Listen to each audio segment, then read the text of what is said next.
Hi, I'm Rhys Gadsby, Glenigan's Economics Analyst, and welcome to our November video covering the Glenigan Construction Review, which reports on construction activity over the past 3 months and looks at planning approvals over the same period to help paint a picture of future activity and opportunities across all regions and all sectors.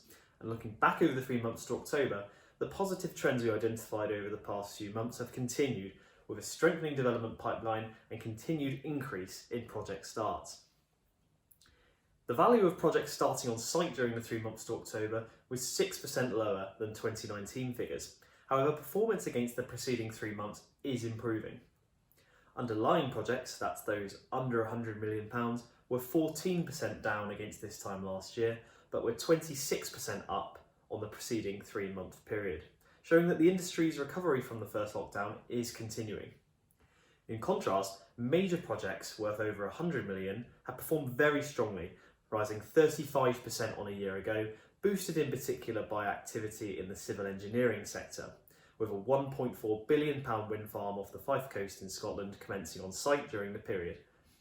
Underlying starts also performed very strongly this year, rising 22% on the previous year and 52% on the preceding 3 months. Residential sector starts were 18% lower than this time last year, and this was due in large parts to developers focusing their attention on completing projects rather than starting new ones. However, residential starts have been steadily increasing since the low points of May and June, with underlying starts during the 3 months to October being 35% higher than the preceding 3 months. Moving on to main contract awards, the value during the 3 months to October was 17% lower than a year ago. Major project awards experienced the greatest decline of 20%, whereas underlying awards slipped back 16%. Encouragingly, as with starts, underlying contract awards are continuing to recover, rising 19% on the preceding 3 months. 2 sectors achieved growth in main contract awards during the period, most notably was the health sector, with a rise of 45% on the previous year. The other sector was civil engineering, with a rise of just 2% on the previous year. And growth was mainly driven by major project awards, which increased 23%, whereas underlying civil engineering awards experienced declines. 7 major civil engineering schemes reached the contract award stage, including the £1.4 billion wind farm I previously mentioned, and the second phase of the East Coast mainline power upgrade.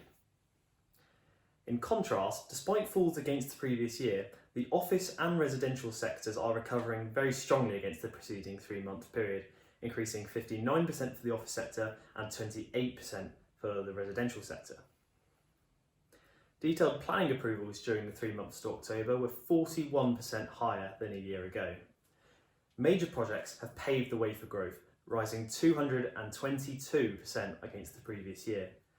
Underlying approvals are also performing very strongly, rising 12% against the previous year and 15% on the preceding 3 months.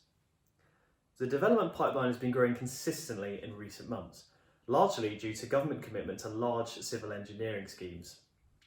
Civil engineering planning approvals increased 52% against the previous year during the period, with major projects rising 122%. Approvals were boosted in the period by the £350 million Drumgrey Energy Recovery Centre in Scotland, and in the news this month was the approval of the £2 billion Stonehenge Tunnel, and this will provide a tremendous boost to the figures next month. And 2 sectors achieved even further growth during the 3 months to October, one being the residential sector, which detailed planning approvals increased 65% on the previous year. Major approvals were substantially higher for the sector, although major approvals last year were particularly poor. Underlying residential approvals also achieved growth, rising 18% against the previous year and 27% on the preceding 3 months. Achieving the highest growth in terms of detailed planning approvals was the office sector, with growth of 137% against the previous year. This growth is extraordinary. However, Brexit uncertainties and changing working practices due to COVID-19 restrictions may curtail projects moving to site in the future. And finally, moving on to our top performing contractors, 157 projects worth £2.6 billion were awarded to the top 50 contractors in October. Wates top the Glenigan League table, having been awarded 5 deals worth £261 million, and this included the £202 million contract to build the Life and Sciences building at Oxford University. They were followed by ISG in second place, with 5 contracts worth £166 million, and Helix in third place with just the one deal worth £150 million. In conclusion, the development pipeline is remaining very strong and project starts are starting to return to growth across many sectors. With the construction sector being urged to continue in England during this second lockdown, we do not expect restrictions to affect the industry quite like they did first time round. Therefore, as long as no further restrictions are implemented, we anticipate that project starts should be strong next month against the previous year. If you'd like to know what opportunities exist for your business in the short, medium and long term, then please visit glenigan.com where you can search over 500,000 projects with our free Pipeline Finder tool.